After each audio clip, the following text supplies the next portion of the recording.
సినిమానే చూసిన నేను. నాకు చాలా బాగా నచ్చి కంగ్రాచులేషన్స్ బ్రదర్. ఎందుకు చెప్తున్నా అంటే ఎంత హానెస్ట్, అంత జెన్యూన్ అటెంప్ట్. ఇంత మీరు మాట్లాడుతున్నప్పుడే వచ్చిన నేను. యాక్చువల్గా మీరు అడిగారు కదా ఆ బిర్యానీ గురించి మాట్లాడారు కదా, అట్లా చాలా సీక్వెన్స్లు ఉన్నాయి సినిమాలో. అండ్ నాకు వీళ్ళిద్దరు చాలా ఇష్టం పర్సనల్గా.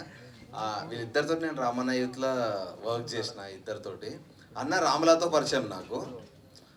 తరుణ్ భాస్కర్ కాంపౌండ్ నుంచి వచ్చిండు. అండ్ చాలా క్రేజీ యాక్టర్. ఈయన టైమింగ్ చాలా దారుణంగా ఉంటుంది, అది ఈ సినిమాలో చూస్తారు మీరు. And very happy. అండ్ మళ్ళీ స్పెషల్గా మీకు థ్యాంక్స్ చెప్తాను. ఎందుకనంటే మాలాంటి ఇప్పుడు జనరల్గా ఏ ప్రొడ్యూసర్ ఎవరైనా ఎనీ ఫిలిం బిజినెస్ పైన డిపెండ్ అయి ఉంటుంది. సో ప్యాడింగ్ ఎవరైనా అడుగుతారు, ఫస్ట్ క్వశ్చన్ అడిగే క్వశ్చన్ ప్యాడింగ్ ఎవరున్నారన్న దాన్ని బట్టి సినిమా ముందుకెళ్తా లేదా తెలుస్తుంది. సో మాలాంటి ఆర్టిస్టులని నమ్మి వాళ్ళని మెయిన్ లీడ్ పెట్టి తీయాలన్న గట్స్కి first of all hats off brother. ఎందుకంటే చాలామంది టాలెంటెడ్ ఆర్టిస్టులు బయట ఉన్నారు, బట్ చిన్న ఆపర్చునిటీ రాక స్ట్రగుల్ అవుతూ ఉన్నారు.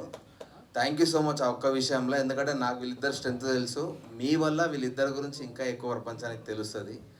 అండ్ మీరు ఎన్ని సినిమాలు తీసినా ఇట్లాంటి వాళ్ళని పిక్ చేసుకుంటూ తీయాలని కోరుకుంటున్నాను. అంత అదొక్కటే రిక్వెస్ట్ నా సైడ్ నుంచి.